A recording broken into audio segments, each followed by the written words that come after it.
ओम नमो बृहस्पति देवाय। नमस्कार, देवभूमि चैनल में आपका स्वागत है। आइए बृहस्पतिवार व्रत कथा आरंभ करते हैं। भारतवर्ष में एक प्रतापी और दानी राजा राज करता था। वह नित्य गरीबों और ब्राह्मणों की सहायता किया करता था। बहुत अधिक दानवीर था। यह बात उसकी रानी को अच्छी नहीं लगती थी। वह ना ही गरीबों को दान देती, ना ही भगवान का पूजन करती थी और राजा को भी दान देने से मना किया करती थी। एक दिन राजा शिकार खेलने वन को गए हुए थे तो रानी महल में अकेली थी। उसी समय बृहस्पति देव साधु वेश में राजा के महल में भिक्षा के लिए गए और भिक्षा मांगी।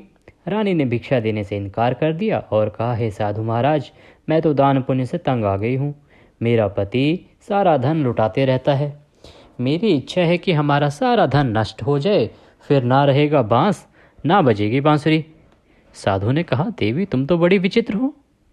धन संतान तो सभी चाहते हैं, पुत्र और लक्ष्मी तो पापी के घर भी होना चाहिए। यदि तुम्हारे पास अधिक है तो भूखों को भोजन दो, प्यासों के लिए प्याऊ बनवाओ, मुसाफिरों के लिए धर्मशालाएं खुलवाओ।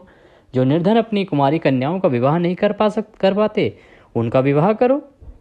ऐसे कई काम हैं जिनके करने से तुम्हारा यश बढ़ेगा और परलोक सुधरेगा। परंतु रानी पर उपदेश का कोई प्रभाव न पड़ा। वह बोली, महाराज आप मुझे कुछ न समझाएं। मैं ऐसा धन नहीं चाहती जो हर जगह बांटती फिरूं। मुझसे ये सब नहीं होता। साधु ने उत्तर दिया, यदि तुम्हारी ऐसी इच्छा है तो तथास्तु। तुम ऐसा करना कि बृहस्पतिवार को घर लीपकर पीली मिट्टी से सिर धोना। राजा को बोलना नाई से हजामत बनवाए और अपने कपड़े धोबी से धुलवाना। ऐसा करने से आपका सारा धन नष्ट हो जाएगा। इतना कहकर वह साधु महाराज वहाँ से आलोप हो गए। साधु के अनुसार कई बातों को पूरा करते हुए रानी को केवल 3 बृहस्पतिवार ही बीते थे कि उसकी समस्त धन संपत्ति नष्ट हो गई। भोजन के लिए राजा का परिवार तरसने लगा। तब एक दिन राजा ने रानी से बोला कि हे रानी, तुम यहीं रहो, मैं दूसरे देश को जाता हूँ, क्योंकि यहाँ पर सभी लोग मुझे जानते हैं, इसीलिए मैं कोई छोटा कार्य नहीं कर सकता। ऐसा कहकर राजा परदेश चला गया। वहाँ वह जंगल में लकड़ी काटता लाता और शहर में बेचता। इस तरह वह अपना जीवन व्यतीत करने लगा। इधर राजा के परदेश जाते ही रानी और दासी दुखी रहने लगी। एक बार जब रानी और दासी को 7 दिन तक बिना भोजन के रहना पड़ा तो रानी ने अपनी दासी से कहा, हे दासी, पास ही नगर में मेरी बहन रहती है। वह बड़ी धनवान है, तो उसके पास जा और कुछ ले आ, ताकि थोड़ी बहुत गुजर बसर हो जाए। दासी रानी की बहन के पास गई। उस दिन गुरुवार का दिन था और रानी की बहन उस समय बृहस्पतिवार व्रत की कथा सुन रही थी। दासी ने रानी की बहन को अपनी रानी का संदेश दिया, लेकिन रानी की बड़ी बहन ने कोई उत्तर नहीं दिया। जब दासी को रानी की बहन से कोई उत्तर नहीं मिला तो वह बहुत दुखी हुई और उसे क्रोध भी आया। दासी ने वापस आकर सारी बात रानी को बता दी। सुनकर रानी ने अपने भाग्य को कोसा। उधर रानी की बहन ने सोचा कि मेरी बहन की दासी आई थी, परंतु मैं उससे कुछ बात नहीं कर पाई। उससे वह बहुत दुखी हुई। कथा सुनकर और पूजन समाप्त करके वह अपनी बहन के घर आई और कहने लगी कि हे बहन, मैं बृहस्पतिवार का व्रत कर रही थी और उसी की कथा सुन रही थी। तुम्हारी दासी मेरे घर आई थी, परंतु जब तक कथा होती है तब तक ना तो उठते हैं और ना ही बोलते हैं, इसीलिए मैं नहीं बोली। कहो दासी क्यों गई थी? रानी बोली, बहन तुमसे क्या छुपाऊं, हमारे घर में खाने तक को अनाज नहीं था। मैंने और दासी ने 7 दिन से कुछ भी नहीं खाया था। ऐसा कहते कहते रानी की आंखें भर आई। उसने दासी समेत पिछले 7 दिनों से भूखे रहने तक की बात अपनी बहन को विस्तारपूर्वक सुना दी। रानी की बहन बोली, देखो बहन, भगवान बृहस्पति देव सबकी मनोकामना को पूर्ण करते हैं। देखो शायद तुम्हारे घर में अनाज रखा हो। तो पहले तो रानी को विश्वास नहीं हुआ, पर बहन के आग्रह करने पर उसने अपनी दासी को अंदर भेजा तो उसे सचमुच अनाज से भरा एक घड़ा मिल गया। यह देखकर दासी को बड़ी हैरानी हुई। दासी रानी से कहने लगी, हे रानी, जब हमको भोजन नहीं मिलता तो हम व्रत ही तो करते हैं, इसलिए क्यों ना इनसे व्रत और कथा की विधि पूछ ली जाए ताकि हम भी व्रत कर सकें।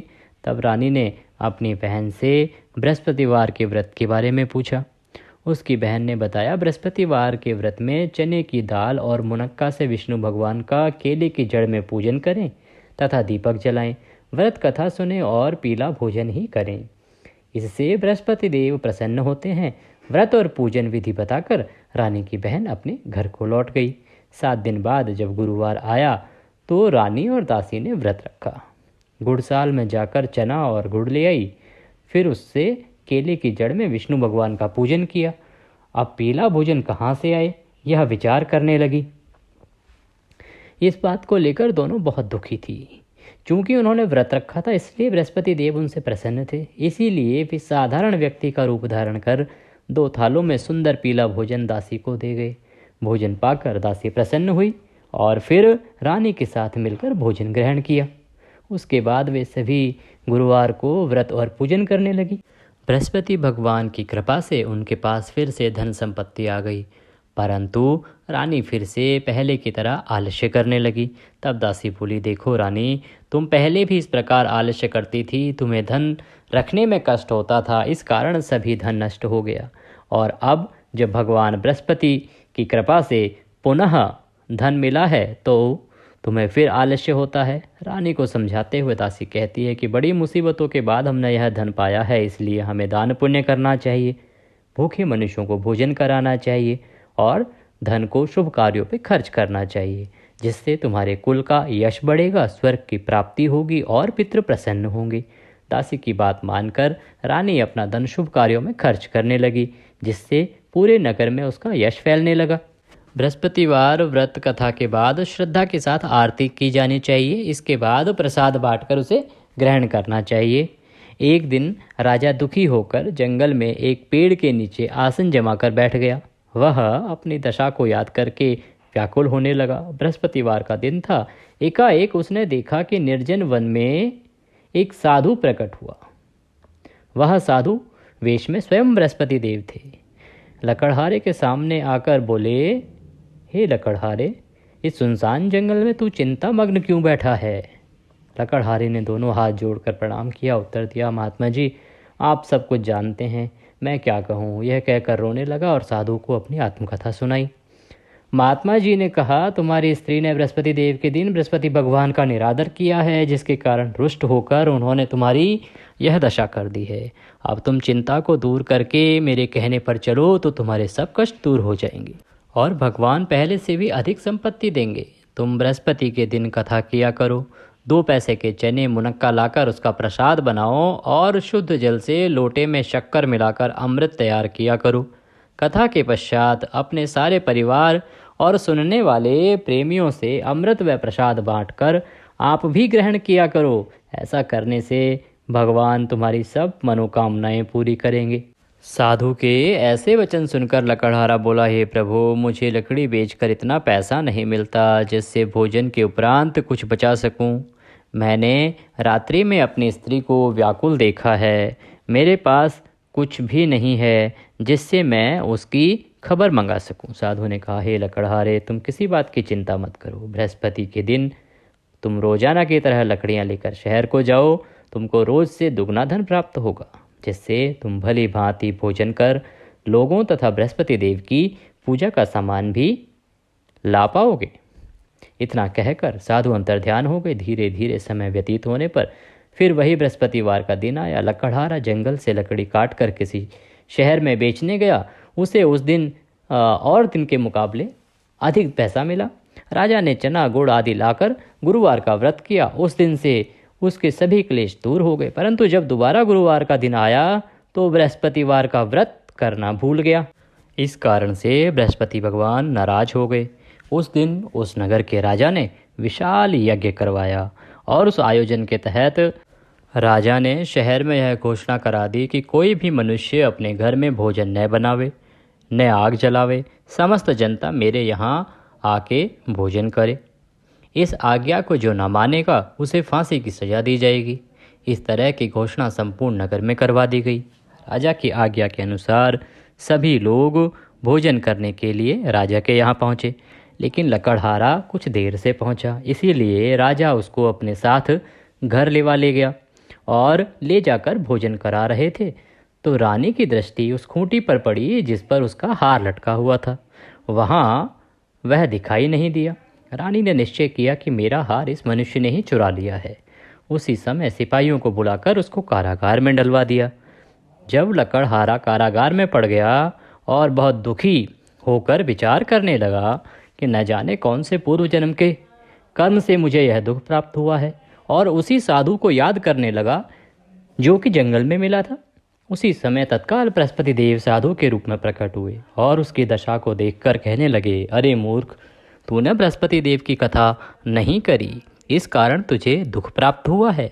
अब चिंता मत कर, बृहस्पतिवार के दिन कारागार के दरवाजे पर 4 पैसे पड़े मिलेंगे, उनसे तू बृहस्पति देव की पूजा करना, तेरे सभी कष्ट दूर हो जाएंगे।